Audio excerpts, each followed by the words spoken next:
Dear student, Assalamu alaikum. It's me, Dr. Mansoor Khan, Assistant Professor, Department of Chemistry, Kohat University of Science and Technology. Today I am going to deliver my 15th lecture, which is solar and wind energy.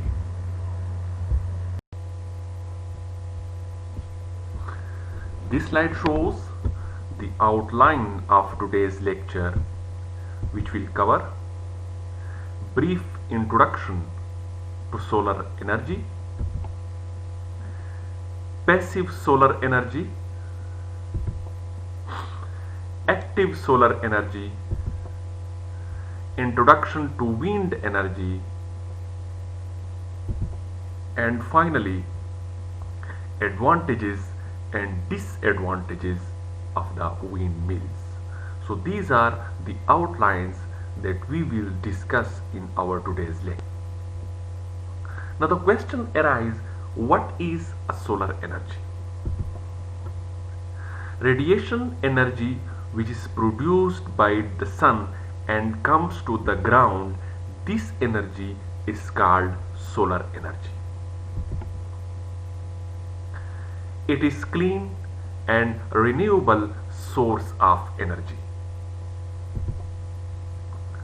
It can be harnessed by solar collection method such as solar cells. This energy can be converted into useful energy such as electricity. These are some of the images which shows that how the solar energy can be converted into other reusable or useful form of energy to use it for the daily purposes.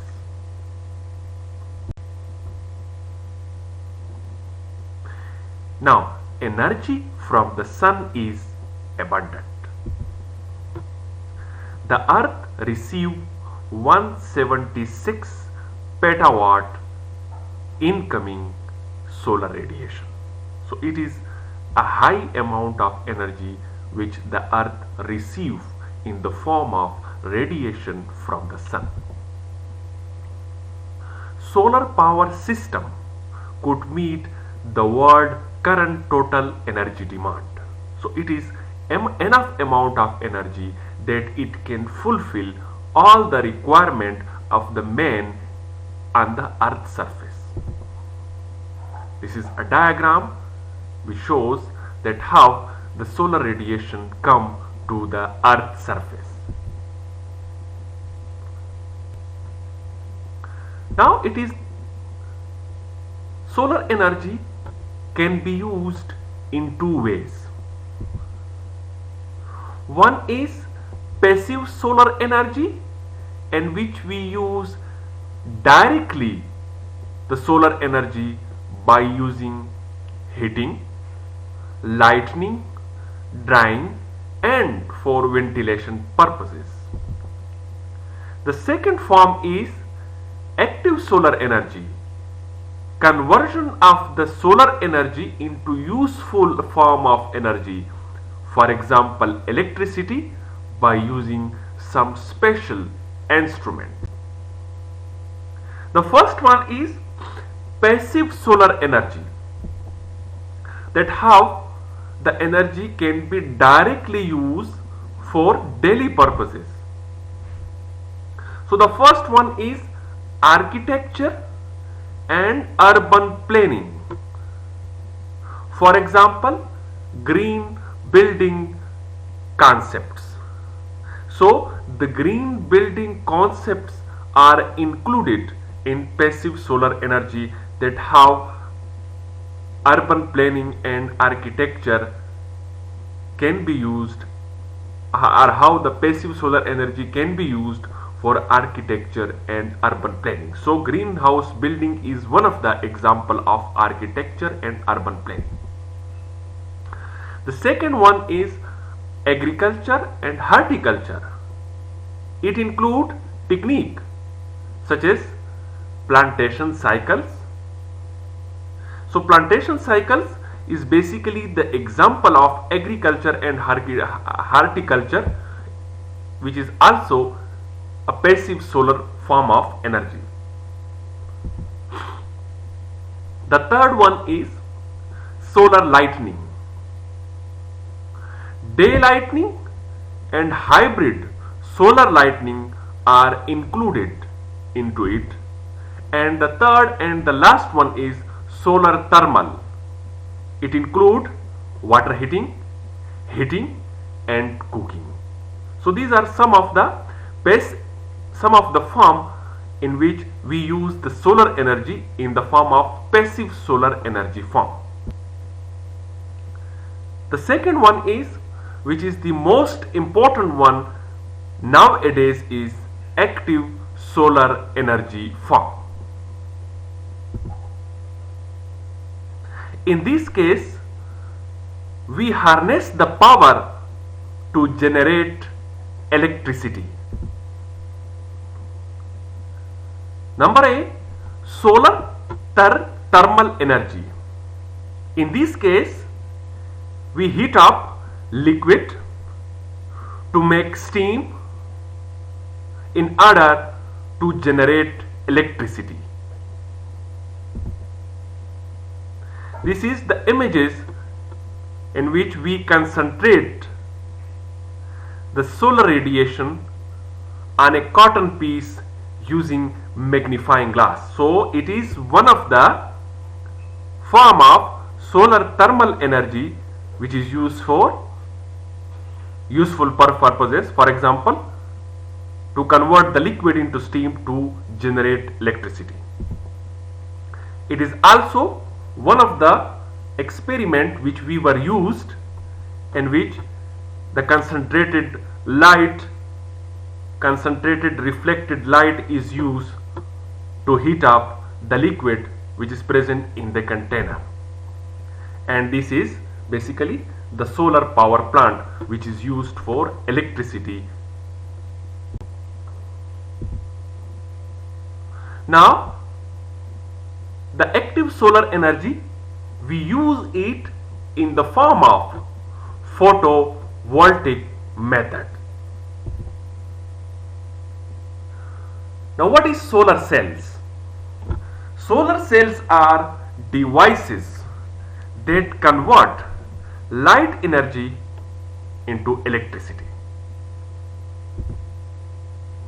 This is the complete cycle that how solar cell can be used for electricity. So the sunlight comes, it enters into the solar cells. The solar cells convert this solar radiation into electricity, and this electricity then can be used for useful purposes, for example lighting, heating and other purposes. So it is one of the most important step, and it is one of the most famous form of energy source nowadays in Pakistan, that we use it in our daily lives.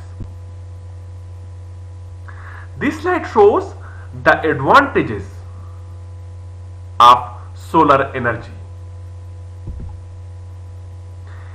It is a renewable source of energy, as sun is an everlasting source of energy, because we know that all the energy are not sources can be vanished with the passage of time. It is the only sun energy, solar radiation, only the energy which is coming from the sun is everlasting. So that's why it is the renewable source of energy, because sun will be present there and it will provide us energy, and we convert this energy into our useful form of energy. It is non-polluting, as it does not release any greenhouse gases. As we know that nowadays most of the fossil fuel burning produce some greenhouse gases and some other toxic gases to the environment, which pollute our environment, and it is a very big issue. So one of the advantages of the solar energy is it cannot release any greenhouse gases, so it is highly environmental friendly. It does not produce any noise like wind energy. So noise is also a form of pollution. So it cannot produce any kind of noise pollution like the wind energy produce. Solar cells are recyclable.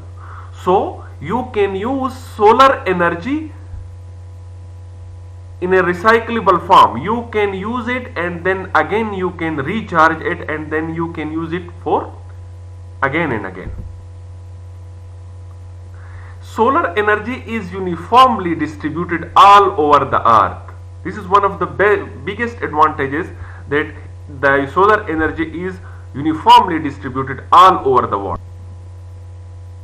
There are some small amount of disadvantages which are concerned with solar energy.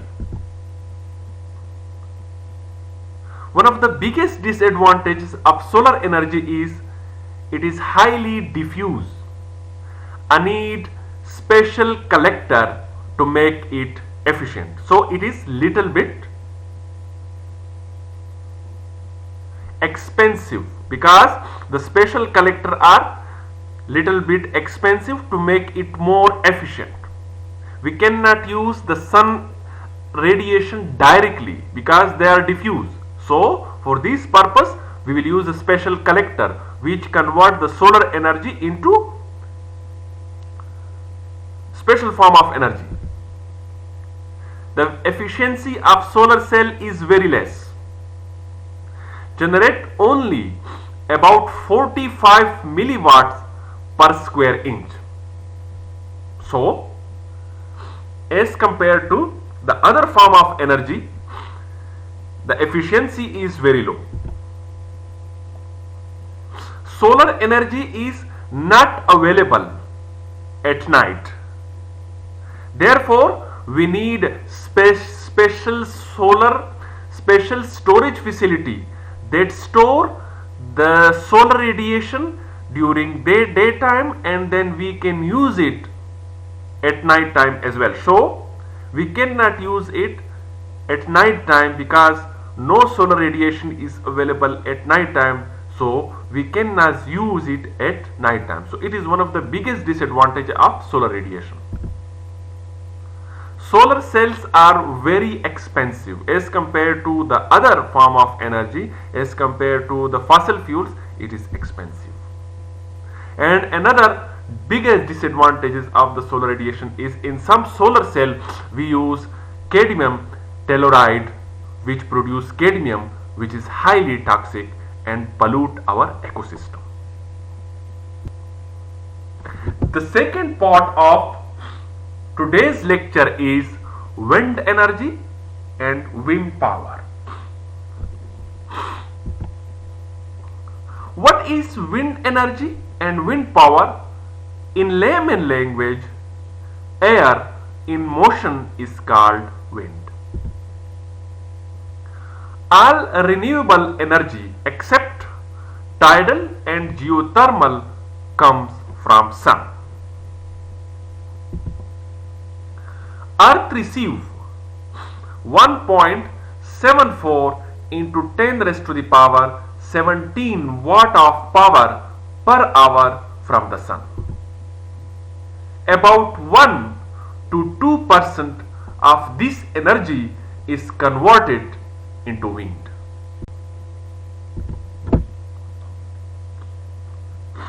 Horizontal and vertical motion of the air is affected by earth rotation. Winds are influenced by ground surface at altitude up to 100 meters. Wind is slowed by surface roughness and obstacles. When dealing with the wind energy, we are concerned with the surface wind. Now, wind turbines. Wind turbines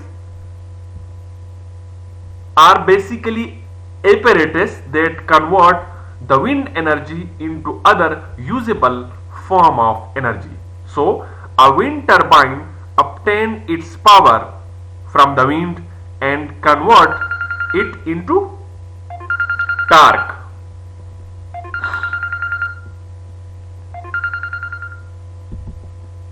Due to torque, the rotor's blade move because the wind has some rotors.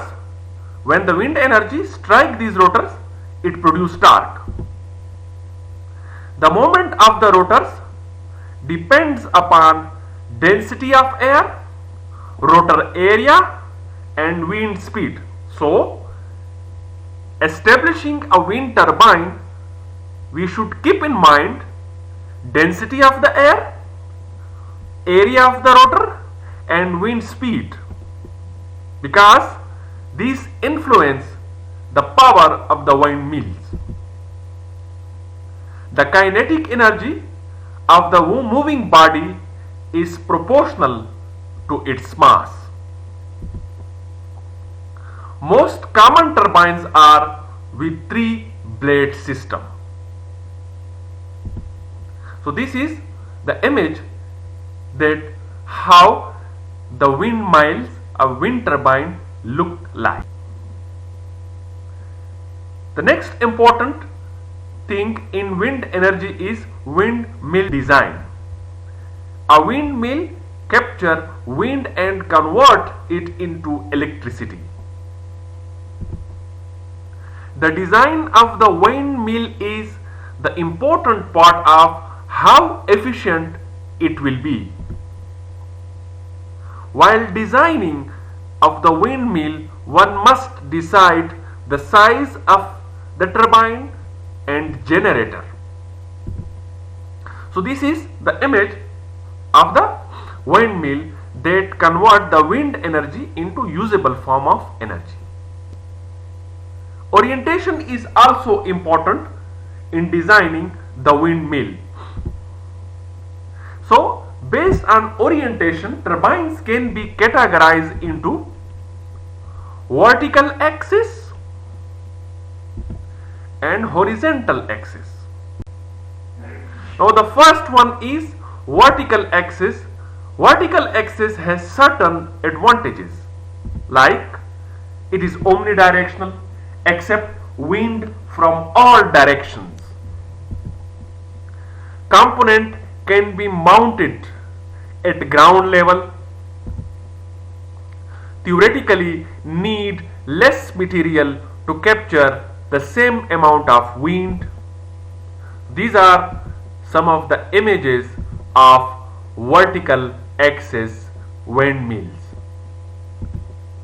However, vertical axis has more disadvantages as compared to its advantages. In vertical axis turbines, rotors near the ground where the wind is poor. Centrifugal forces stresses the blades. Poor self-starting capabilities. Never been commercially successful. This slide shows the advantages of wind power. The wind blows day and night, which allow the windmills to produce electricity. Wind power is available in all coastal areas. The decreasing cost make it viable energy source worldwide. It is a renewable energy source. It has also some environmental advantages. For example, it does not produce carbon dioxide, so it is not involved in global warming. There is no use of fossil fuels, so no greenhouse gas can be produced to the environment.